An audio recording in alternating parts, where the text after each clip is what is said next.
నేను 2024 సాక్షిగా ప్రమాణం చేసి చెప్తున్నాను. ఈ 2025లో బట్టలు ఉతకను, గిన్నెలు తోమను, ఇంట్లో వంట కూడా చేయను. కనీసం చీపిరినైతే నా చేత్తో ముట్టుకోను. సంవత్సరం మారుతుంది, క్యాలెండర్ మారుతుంది, నేను కూడా మారిపోతున్నాను. నేను కేవలం ఎంజాయ్ చేస్తాను. ఒక్క సెకండ్. నేను 2024 సాక్షిగా ప్రమాణం చేసి చెప్తున్నాను. నేను 2025లో నా భార్యకి బట్టలు కొనివ్వను, బంగారం కొనివ్వను. అంతేకాకుండా బ్యూటీ పార్లర్ కి ₹1 కూడా ఇవ్వను.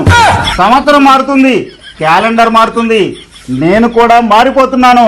ఆ డబ్బుతో నేను ఒక్కడే ఎంజాయ్ చేస్తున్నాను.